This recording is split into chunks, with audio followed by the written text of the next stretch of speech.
Welcome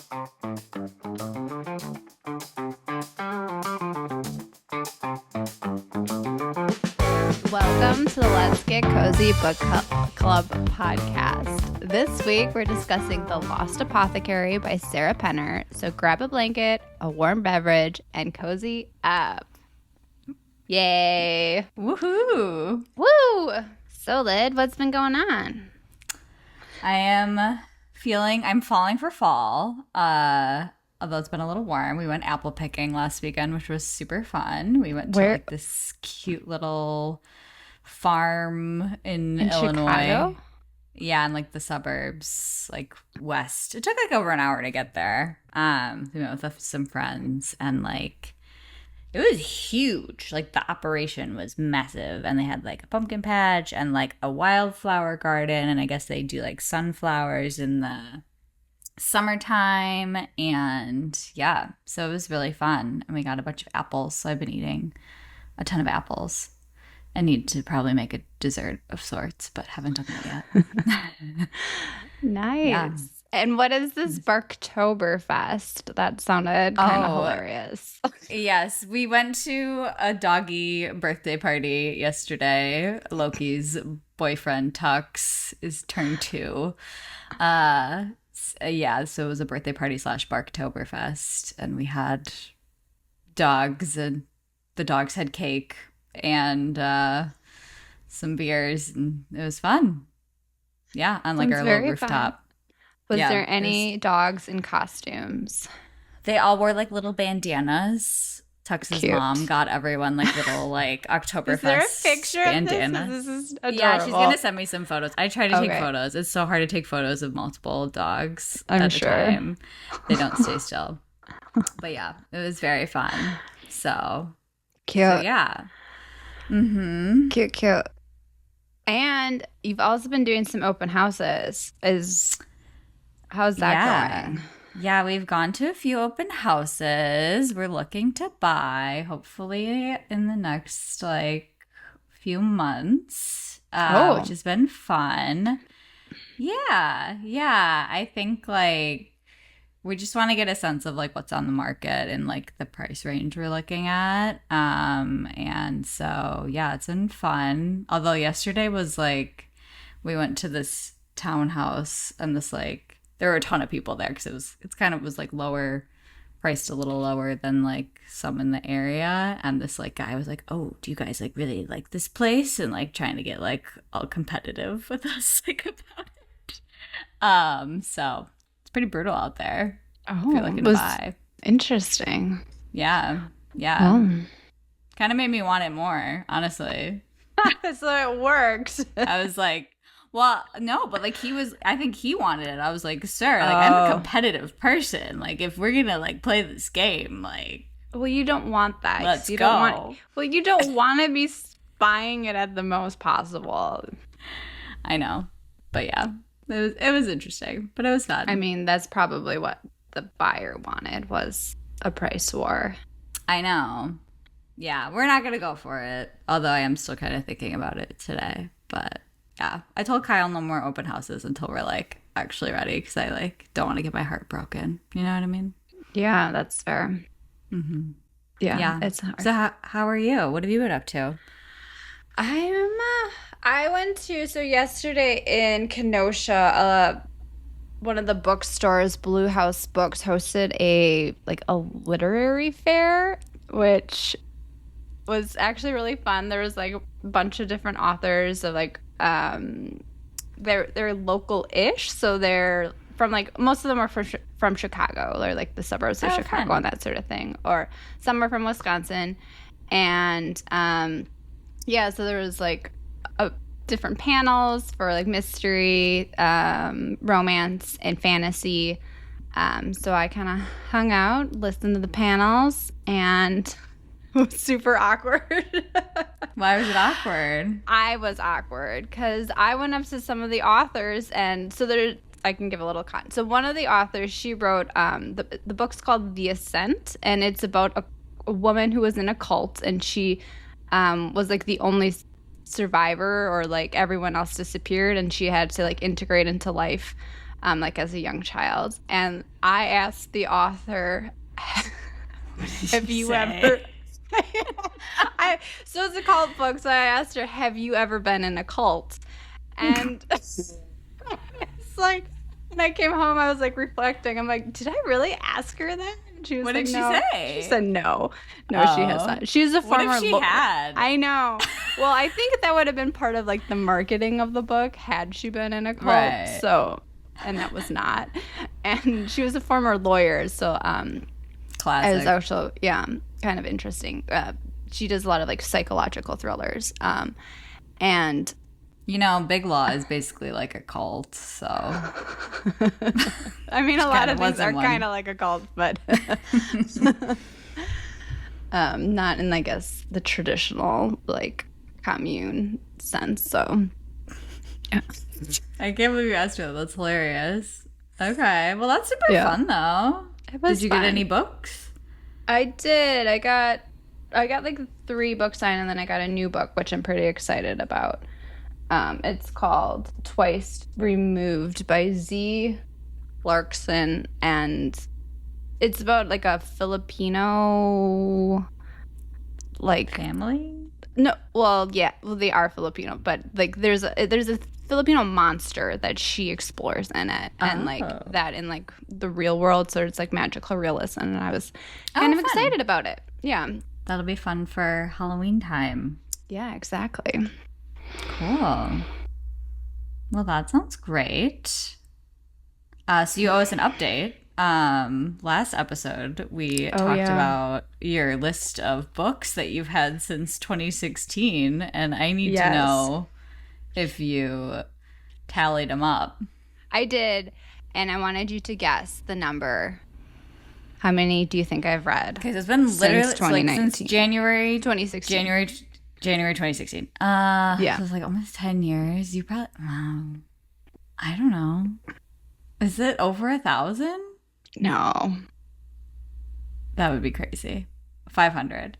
Yeah, it's 529. So about about 50 books a year. Wow. Yeah, so there you have it. That's amazing. So you read like 2 books a week. It's a pretty good pace. It depends. No, wait, Depends no, that's 1 book a week. Math. Also really bad at guessing. This is Sebastian's favorite numbers. game, and I'm like, Kyle what does is it too? What's the like? I don't even know. You'll be like guess like random trivia fact about like a really nerdy topic, and I'm like, I literally have no context. Like I don't have any idea. Can you just tell me? And he'll be like, just guess, and I'm like, I don't know what to guess.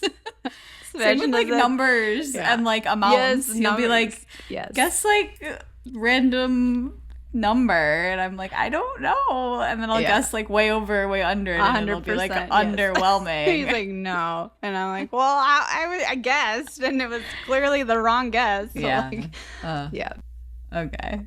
Wow, that's super exciting. You read over 500 books, and that's crazy, actually, if you think about it. Yeah, well, it's amazing.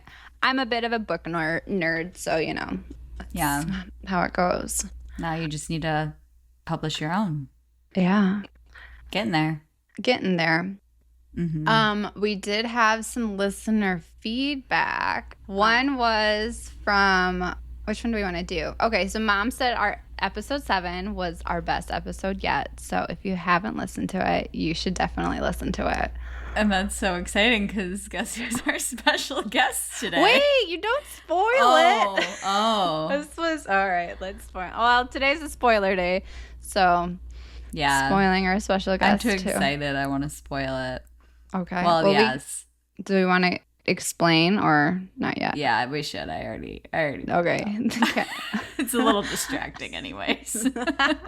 So Lily is road tripping. She went up to Minnesota and she's driving back today. So she cannot join us, unfortunately. And so we have a special guest who is our mother, and she is so we had to like get her all set up, and so she is silently listening, and we will unmute her when we're ready for her. So she's just waving, and super distracting. us. So yeah, if we are giggling randomly, that is most likely the cause. Yes. Yeah. Kyle said too, he was like, I'm excited to hear how it goes with your mom on the podcast because I don't think she could sit still for over an hour. Which is proving to be true because you've already gotten up and moved like 6 times, Mom. She's got her coffee. Great. Well, she'll be joining us later after the book talk. Should we get into the book? Yeah, we can get into the book. Let's do it. Yes, so once again, it is spoiler day. So if you have not read The Lost Apothecary, please pause and come back once you have gotten there because we are getting into it. Yes, we are. And I'm excited to talk about it. And I sent Liza some of the fun stuff that's in the back of the book in my version of the book. There was some fun, like, stuff about a guide to mudlarking and some, like, teas and cordials that you could make. Did you make one, Liza? I did not because you sent that to me kind of late. I did not have time to get into it, but they did sound very fun. Yes. And there's a balm for Sebastian's mosquito bites. I saw that and there was one for boils too, which was kind of terrifying. I don't even know what a boil is, but I don't want one. No. Well, now you know how to get rid of it if you do get one. But yeah, I thought it was kind of fun that it talked about some of like the healing powers of tea, since you're a big tea drinker. So what's your favorite kind of tea? It depends, like the time of the year, but I have been, like, I've definitely, like, fall, I like a chai, like a decaf chai. Oh, well, chai's not on the list, so pick again, please. All right, I can do well, I don't really like chamomile, but I saw that one on the list, and I know that it's really good for, like in the nighttime to, like, relax. Yes, it promotes relaxation and improved sleep. I also don't like chamomile tea. It tastes like flowers, which I don't like flowery tasting. Yeah, that one's, I don't know. Gross. So yeah, but I thought that was kind of fun. So if you get the book, there's like a fun, I don't know, at least in my version, there was a bunch of like, kind of like behind the scenes and then like recipes and a mudlarking guide if that's your kind of thing. And Lily asked, because she provided a couple comments for us and I thought they were kind of funny. She said, mudlarking, is this real? Low-key weird. And my response was, because Lily really likes digging in the bins at Goodwill. And it's kind of like the same thing, right? Like you're both looking for treasure. One's just in, and I learned how to pronounce the river. It's the river Thames, like tampon, Thames. And so that is, we learned that from, we were watching last night, Eugene Levy has like the Reluctant Traveler show on Apple TV, and he went to London, and that is how I learned how to pronounce it correctly. The Thames River. Okay, great. Yes. Great. Yes. Well, Lily's going to have to go mudlarking. I'll send her the guide. Yeah, she might like it. It's basically, I mean, instead of getting finding some clothing thing, you're finding some history or garbage. You never know. Yeah, totally. I think she'll have to give it a try. Oh yeah, and Mom likes to pick up furniture off the street, which is basically like mudlarking. Yeah, that it is. I mean, it's like finding treasure, right? Yes, like everyone's treasure is different. There's people who go on the beach with their metal detectors looking for, I don't know, coins. One woman's trash, another woman's treasure. Exactly. So there you have it. Fun stuff. Shall we do a quick recap of the book? The book, yes. I will do it. Do it. Okay. Caroline is our present day narrator. She's a 34-year-old woman who found out recently that her husband was cheating on her just before their 10-year anniversary. And they had planned a trip to London to celebrate this anniversary, but she decides to go without him to get away. And on her trip in London, she goes mudlarking, where she finds a vial with like a small little inscription of a bear on it. And this leads her to a hunt and like to discover the history of what this vial is and who owned it. And of course, it was one of Nella's vials, and Nella is an apothecary owner in London, and she's dying from some mysterious illness. And Nella's job as an apothecary owner was initially to like help women with their like health related needs, but now she, after learning her story, which we'll get into, she now helps women kill men. And so during the story, Nella meets Eliza, who is a 12-year-old girl, and she's a servant at the Amwells, which is a wealthy family in London. And she is tasked from Mrs. Amwell to poison Mr. Amwell, and then Eliza and Nella kind of become friends after that. And am I spoiling the ending? Yeah, we're spoiling the ending. You spoil the ending, Liza. Okay, I'll spoil it. So while those two are being friends, a wealthy client comes to Nella who needs poison to kill her husband's lover, who's also Nella, his cousin. Yes, his cousin, right? Yeah. Yes, it's his olden cousin, times. Niece, something like that. Related, of course. And so Nella is conflicted because she only kills men, not women, and she doesn't want to give the woman this poison, but then the woman's like, if you don't, I will turn you in, basically. Yeah. And she basically does. Anyways, because she botches up the murder. And so then Eliza and Nella have to run from the police. And yeah. And then Caroline is uncovering in the present day, like, what happened, basically. Their story. So, yeah. Yes. Where shall we begin? Where do you want to dig into? I mean, there's a lot to uncover. I think that one of the big themes in the book is like infidelity and betrayal. We see it with like pretty much every character. All the women, yeah. So I guess as by way of background, like Nella's story, she was betrayed by her lover, who she thought she was, going to marry and like spend her life with, but then she ended up finding out that she was the other woman and he was already married. So then he poisoned her. Frederick poisoned Nella because she was with child, and he obviously didn't want a baby because she was his mistress. So, and then did she end up poisoning him? I forget. Or did he die? The wife poisoned him. Frederick's wife finds out that he was cheating with Nella and comes to the apothecary. And that's right. And then Nella gives her a poison, and then the wife kills him. That's where it all starts. Yes, this is how it begins. The two collude. The two women collude and get rid of Frederick. Yes. Oh, I totally forgot about that. That was a good part of the book.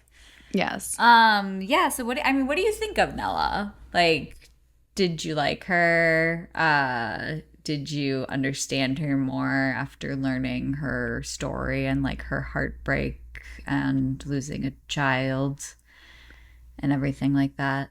She has a rough life. Like, she's pretty much lost everyone. She does. I mean, but does that justify? I don't know if that justifies providing poisons to, it seems like hundreds, if not thousands of people. I don't know, it was thousands. But yeah. Okay. Yeah, I mean, she definitely aided and abetted a lot of murderous activity. Yeah, it's kind of like that, like, if you're killing bad people, like, is it so bad? But all murder's pretty bad. Yeah, and then, I mean, Caroline also deals with the infidelity also with James, her husband, and so does Lady Clarence, who's the wealthy client that wants to kill her husband's mistress. And Mrs. Amwell, too. That's right. With Mr. Amwell. Alpha men in this book are terrible. Yeah, they're not. Not a lot of good men in this book. So, I don't know. I mean, yeah, it was an interesting theme to explore. I'm not sure if I felt like fully satisfied how everyone was handling it with like just poisoning everyone. Yeah. But that was the book, I guess. And how did you feel about a little context. So the police are after Nella and Eliza, and they're on this bridge. Nella has planned to commit suicide, but she does not. And Eliza jumps for her. Yeah. And this is where, like, I kind of struggled with things. So Eliza jumps, and we assume she dies. And the police assumes this, and, like, case closed. They got the killer. Well, they didn't get the killer. The killer killed herself before. And so they assume that the serial killer with the bear vials was Eliza, and she's gone. Mm-hmm. And then Nella, she feels bad and goes to Mrs. Amwell's house to tell her what happened to Eliza. But then she sees Eliza in the windows. That's what's it's not a ghost. It's actually Eliza because she's alive. Oh. Is that correct? I didn't even put that together. Yeah, I guess. That was a tough part for me, was like Eliza jumping. I was not expecting that. I feel like Nella could have been like, hey, like, this is my plan. You know? It was like the whole chase scene of like them like, leaving the police. Like Nella could have been like, hey, like, you hide here. Like, I'll just go do my own thing. But, like, I don't know. I do feel like it was, like, Nella's fault that Eliza jumped. And just like... Eliza had this idea that from this magic book or potion book that she made this potion and she's invincible. It'll somehow reverse time and will survive this jump. And that's, I think, how she survived the jump. Is that... Yeah, apparently it worked. That's what my understanding was. I could be totally wrong. Yeah. There were just like a lot of twists at the end. Like there was like a lot going on. That I think I just couldn't understand like Nella's behavior. Honestly, I think like she was like really obsessed with like the registry of like all the names of like the people that the women murdered that she like served poisons to. But I was like, why wouldn't you just take it with you or burn it? I don't know. She wanted to preserve their names, memories, and their worth, otherwise they'd be forgotten. But like I feel like their worth isn't like murdering my husband or brother or father or whoever who's like a bad person. Like that's like not their worth. I don't know. I had a hard time with that. Yeah, I guess, well, maybe like back then, like they wouldn't have been, because they're women, so like in history they wouldn't have been remembered, and this was her way of making his like remembering them in history. Is that how you want to be remembered? I don't know. I'm just saying that. I'm trying to figure out. I'm just like, this is a terrible idea. You need to burn this book immediately. Like, put it in the river Thames. Oh, okay, this also kind of gets to the point of when Caroline. Okay, background for Caroline. So her husband comes to London, which she didn't want to happen. Mm-hmm. And then he gets sick, and she leaves so he can be sick in the hotel room by himself. And he calls her like, honey, I'm dying. Come save me. And she like runs back and calls 911. And then well, I guess they weren't the police. It was the ambulance. What are they called? The paramedics. Yeah. Find a notebook that says, what does it say? Something she had written in her notebook, amount of poisons that are enough to kill someone. And then they call the police, be like, this lady tried to kill her husband. And like, at what point would you be like, I'm just not going to talk until I have a lawyer present? I mean, right away, you don't talk. Yeah, I was just like, what is she doing? Oh my God. Yeah, she was her behavior was also kind of crazy. But yeah, like she wrote that down because she had been like searching for the apothecary and like found it. And like broke into it like in the middle of the night one night and like was taking all these photos of like the registrar, which did make it like all this time. Yeah, it survived. Yeah. I don't know. Would you break into an old building in London? Like, no. Just on a whim? I feel like that was just like, whoa, okay. That's like super dangerous. In the middle of the night. Yeah. And her like phone was dying. I was like, okay, this is too stressful. Like, what are you doing? But yeah, and her phone was dying so fast. I was like, I mean, this was a few years ago, but like that battery was like gone in like minutes, it seemed like. I guess, yeah. Yeah, so she was able to at least take a bunch of photos of like the apothecary when she was inside. But yeah, so like based on her research and like looking up what was in the registrar, you know, I mean, that got her into trouble. So, like, again, this, like, registrar, whatever you want to call it, of everyone's names, I don't know why we kept that, like, crazy. And, okay, so what we find out, well, so Caroline is being accused of murder, or she's being, like, the police are investigating this. And then she's like, oh, let me call my friend, or... who's not your friend. She's met her twice. Yeah. And, like, asked this woman to come and then, like, defend her. Yeah. And like, this woman who, like, works at the library who was, like, trying to help Carolyn with, like, finding some articles and, like, help with the research. But, yeah, I was, like, if someone called me. But I guess she didn't really explain why. But she was like, can you just come to the hospital? I need to talk to you, basically. And then her friend shows up and is like, I'm being interrogated by the police. Like, yeah, I mean, like, can you vouch for me, please? You're like, what? That's crazy. Yes. I know. I feel like they hardly knew each other. It was very strange behavior. I would not want to get involved in that. No, that is so messy. And then the husband, we find out the husband. Okay, so Caroline has eucalyptus oil that you're supposed to like put on your palms or your what is this? Like your wrist or something like that. He drinks it, you know, as one does. And he gets sick. That's why he gets sick. And he did it to manipulate her to love him and come back to him. Feel bad for him. Yeah. Yes. Which is also crazy. Crazy behavior. That is like the most childish, like ridiculous thing I've ever heard. Like, why would you do something like that? Like, that's insane. I mean, like, you idiot. I don't know. And it didn't work.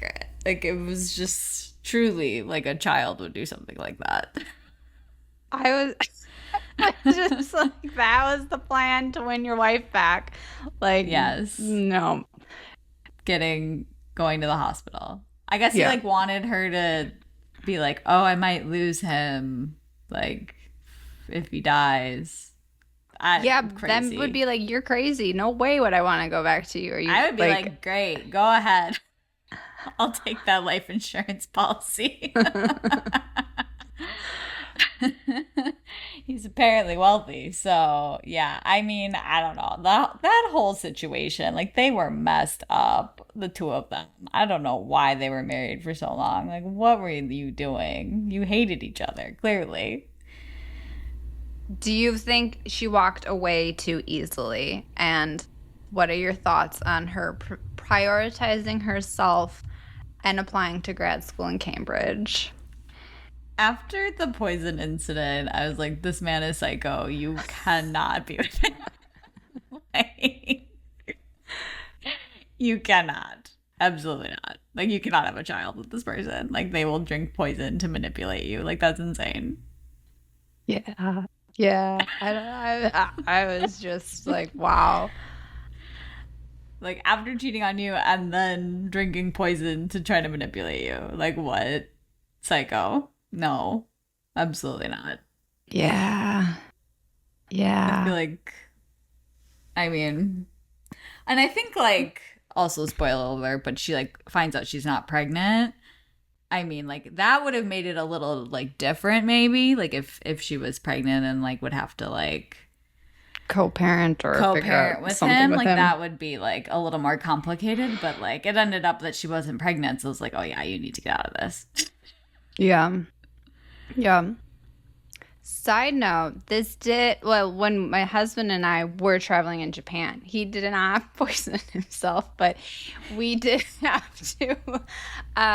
He injured his back and we called 911, like he passed out. And so I did have to call the front desk who had to call the ambulance for us. And so that was all fairly accurate of like how things do happen. But just the moral of the story is make sure you do have travel insurance because it is very helpful. Yeah, I mean, did you get framed for Sebastian's murder? No, I was screaming in this room for help and no one came. So, oh my god. So yeah, no, I had to like drag him across the room in a chair so he didn't because like I knew he was okay, but like it's when like you hurt your head or something like that. Yeah, that's when it's like more dangerous, and so that's what. And so then so scary. Yeah. So stuff does happen. Usually not because someone purposely poisons themselves, but. Sebastian didn't purposely injure himself to manipulate you in a foreign country. Oh God, no. Well, he's better now, right? He is doing much better now, yes. Okay, good. That's good to heir. Yeah, no, not fun stuff to do when you're in a different country. And I think that their relationship was, I don't know what they were doing. Okay, so apparently, like, this was quite common in the 18th and 19th centuries for mothers, wives, and female servants to poison people and get away with it. So why do we think were you kind of like surprised by that, or and do you think like Nella's apothecary, like something like this, like did exist in real life? Yeah, like that was the historical note in the book. Was I think like this book was supposed to be based on a true story, by the way. I know. Well, and I think like this was the impetus for the book, was like the author finding. I think that was in the back of my book too. Was there was some stuff in there about like poisons and that she found, so she made up this story based on like some records that she found, kind of like how Caroline found records.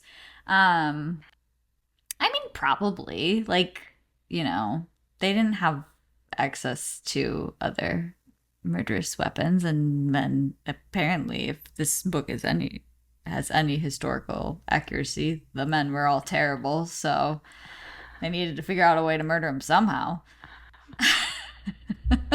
Oh, on that note, Lily had a comment, which was, Lydia and Liza, I know you guys love or have good husbands and love them a lot, but if it came down to it, under what circumstances would you poison them?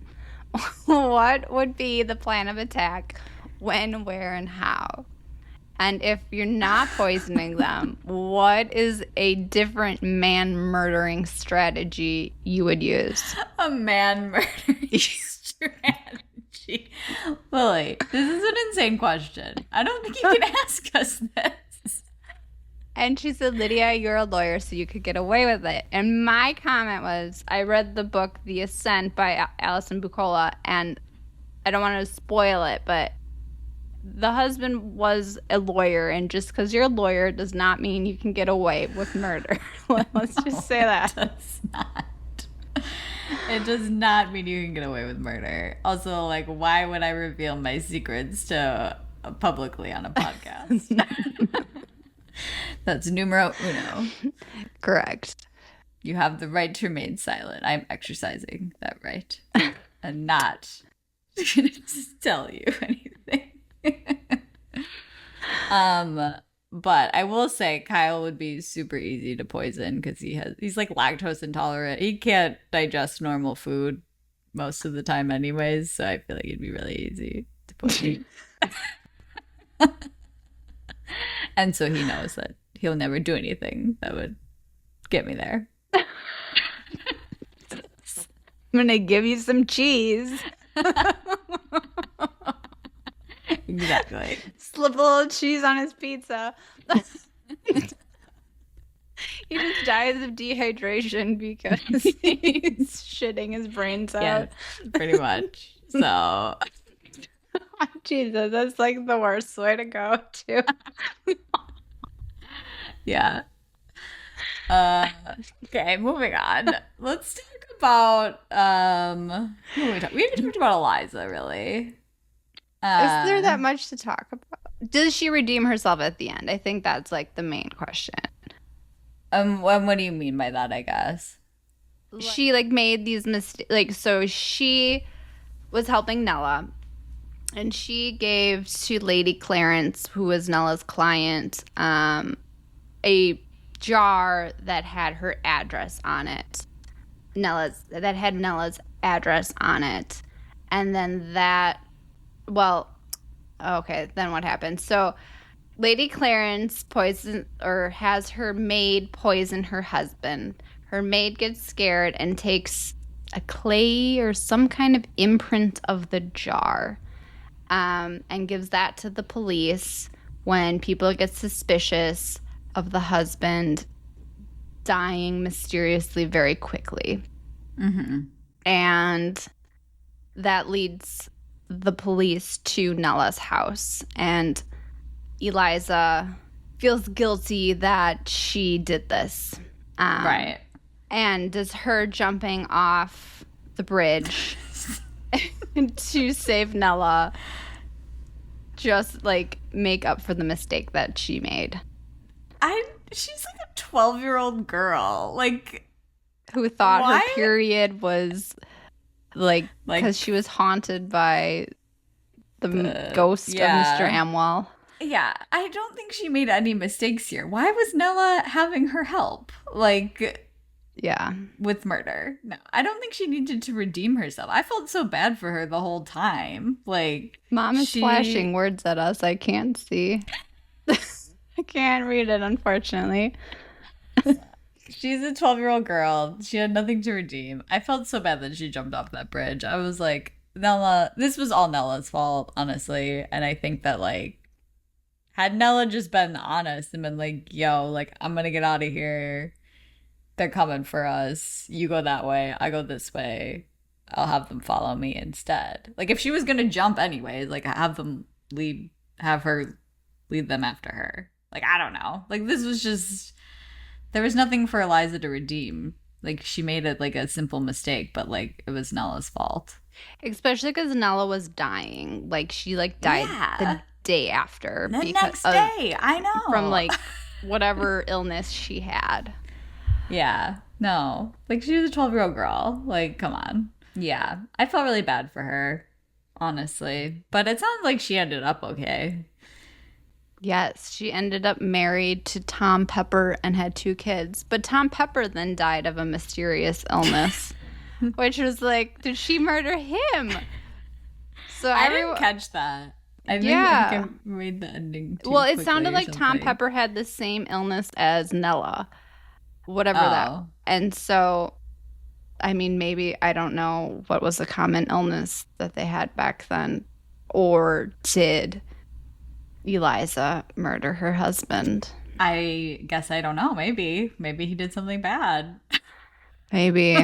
Yeah. I guess she wasn't featured that much in the book. But I did think it was like, so she ended up going to like the Clarence estate.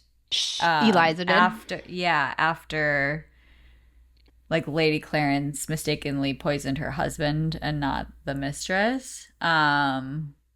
I was just like, why did you go there? I don't know. I feel like Eliza was kind of doing really silly stuff too, like getting herself involved in this and like trying to be friends with Nella, even though she knows she's like murdering people. And like, I don't know. I just was like, what are you doing? But I also tried to like understand from like a 12-year-old girl, like, you know, you might make silly mistakes or do stupid stuff. Yeah. I don't know. Yeah. So, yeah, I mean, I think like Eliza like got herself like in this, and it was kind of like her fault. Like, she really wanted to hang out with Nella. I don't know why. Nella wasn't nice to her. No, and she was made her not. do like manual labor to murder other people. But yeah, so she was a strange kid. Yes, she was. What did you like about the book, Lydia? So now that we've talked about it a little more, I'm not sure I like it as much as I initially thought I did. Oh, but geez, sorry. I liked it. But I did like the book. It was a quick read. I liked the like historical elements, you know, contrasted to like the present day, and like both, you know, taking place in London, and like Caroline discovering the story of the other two that we're reading about. You know, I think like that was like an interesting way to do it. And I don't know, I thought it was like a fun read for like spooky season about like poisons and, you know, that kind of thing. Yeah. So I liked it. I thought it was a good book. Do I think some of the behaviors of the characters was like a little weird? Sure. But like, you know. We did get quite a few of our predictions right. Yeah. That Caroline would divorce or separate from her husband, James. That back door or that random door was Nella's bookstore. Nella's or secret apothecary. shop. Yes, not bookstore. That was Tom Pepper had the bookstore. Yes. And then Nella does die, and I think Eliza takes over, or like somehow Nella's ghost teaches Eliza like different, I guess they're not spells, but like different. I don't know. I didn't really get that part. Okay. It sounded like her ghost they were somehow working together in the later years, but maybe not. Okay. I didn't understand that. Maybe that was like alluded to at the end of like her friend like advised her or something throughout her life. But Nella was dead. And it was like Nella was dead. I don't know. I mean, maybe Eliza was just reading the books. Eliza was into like spirits and like ghosts because she thought like Mr. Amwell was like haunting her. So I think maybe that's over. I don't really know. So yeah, we got that part right. Yeah, and we were wrong. Caroline did not poison James. He poisoned himself, which did not see that one coming. And Caroline was not pregnant. So that was a very nice convenience, I thought, that made everything a lot easier. Yeah, that allowed her to have like a happier ending, which was good. So, yeah. Was there anything else we didn't cover but wanted to cover? No. Do you have any final takeaways? No, I feel pretty complete. Did you like the book overall? Oh, this was kind of my question. So for like a debut author, your question with a question. Well, are we more lenient for debut authors? Like their stories that they tell? Like if there are like some kind of weird plot holes or like the kind of stretches of the imagination? I'm not, but that's because I don't read as much as you. Like when I pick up a book, I'm not like researching the author and like, is this their debut book? And then like that kind of thing. Like I usually, if I pick a book, I'm just like reading it and then like judge it from there. But now that we've been reading a lot more, or at least I have been reading a lot more, and you're writing a book, I guess I would. But I haven't read your book yet though, so. You haven't. Yeah. Soon. Okay. Cool. What about you? Do you? Am I more? Yeah, for sure. We're Now that you're writing a book. Yeah. Yeah. Well, I do often wonder if like the debut novel tends to be a little bit more creative and like they kind of like throw too many things into the pot and like they have to somehow make everything kind of work. And they aren't always as successful with that. And I think some author, like the more that you write, I think the more experience they get. Yeah, like generally, like you'll get better, hopefully, the more you write and the more feedback you get from like readers and stuff. So that makes perfect sense to me. I probably should be more lenient and like know more about the authors that I read about, but you know. Cool. Are we ready? Are we ready for a special guest? Is our special guest ready? Is she? Let's see. Let me unmute. So. Special guest? Yeah. Hello? She's here. So today we have our mother on. She is a retired nurse who worked in the CICU, which is Cardiac Intensive Care Unit, aka the worst of the worst cases, for the past 30 years. She is a gardener extraordinaire and is an up-and-coming professional golfer. And what is your favorite part of being a retired mother? Well, I do not call it retirement. I call it freedom. So. Oh. Love that. That might be the word. But my favorite part is taking care of people who I love and not having to worry about people that I don't.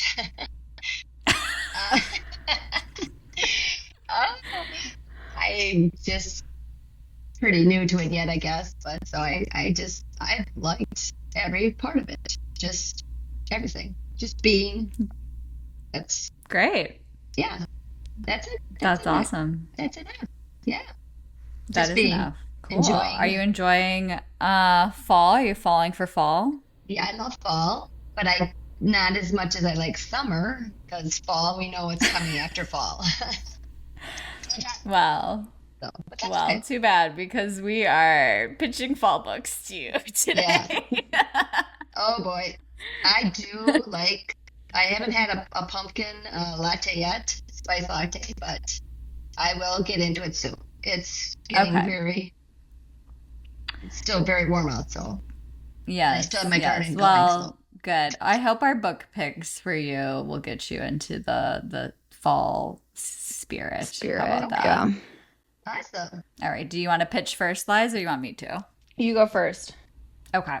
Yes, the word of the month. The word of the month was falling for fall. And I picked the book called Deja Brew by Celeste Martin. It takes place in Freya Grove, New Jersey, which is a town that's filled with magical people and magical creatures. And this is the third book in this series. It's like the Elemental Love series. So it's the author's third book, but it serves as like a standalone book too, kind of like the Pumpkin Spice Cafe and like the Cinnamon Bun Bookstore, where they like all take place in this like cute little magical town. And it follows this family of 3 sisters and a cousin. And this story is about Serena, and she is a chef who's lost her touch, and she finds a batch of wish tea that's made by her sister, and so she wishes for a do-over for the whole month of a disastrous October that she's had.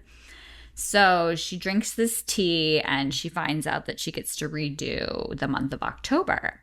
And while she's doing this, she meets Gus, who comes from a family of magicians and is also a former reality TV star. Wow.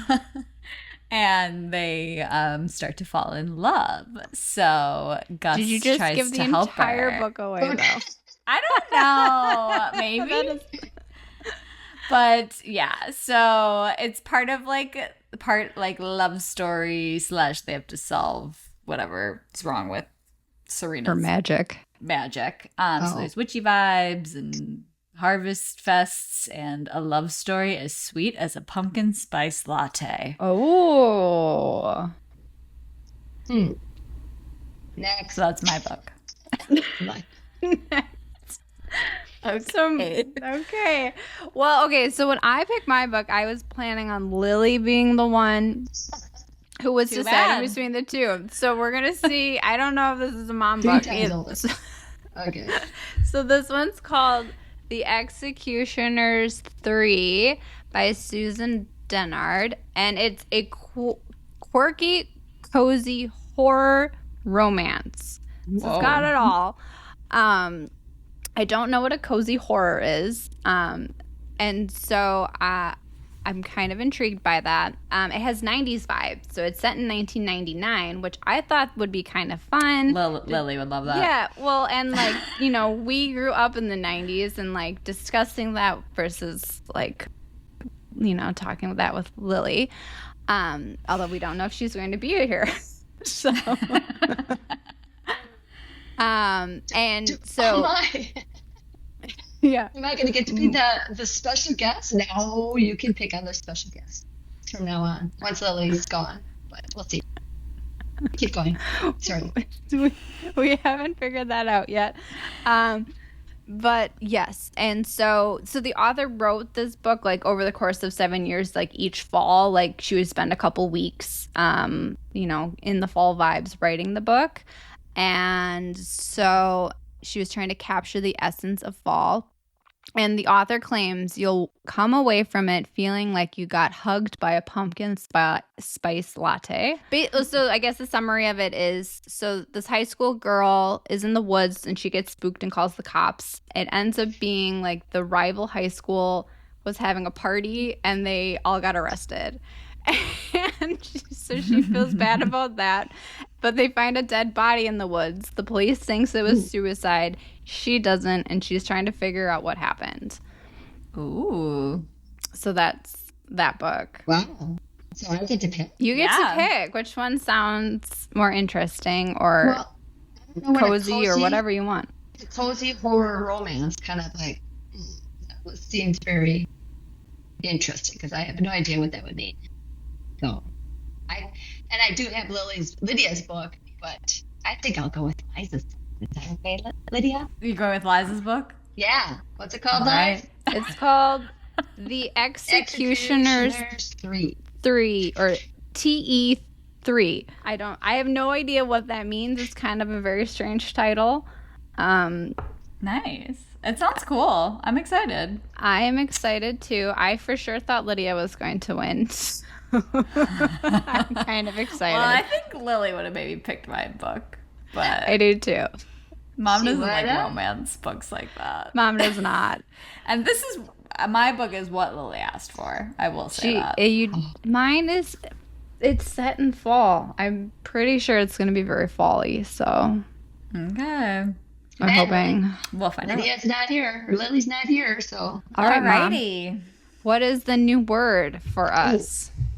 Well, I do like the word femifesting. Do you guys? And I had said that to you guys a while ago. Do you know what that is? Femifesting. Femifesting. Kind of like manifesting, but it's femifesting. Have you ever heard of that? Femifesting. Okay. Femifesting. Or freedom or secret. So I can't decide which one I want. I think we'll go with the first. Femifesting. Okay. I'm going to have to look into this. I'm going to interpret that how I want to. Do it. Cool. Great. Cool. I'm hearing festive in there as well. So Femifestive. Well, thanks so much for joining us, Mom, and thanks everyone for listening to episode 8. Leave us a comment, a review. We'd love to connect with you. You can find us on Instagram at letsgetcozybookclub or email us at letsgetcozybookclub@gmail.com. Join us in a few weeks for a check-in where we give our initial thoughts on The Executioner's 3 by Susan Dennard. Until then, stay cozy. How we could get it this time. Let's try one more time. Ready? Stay cozy. Okay. That was worse.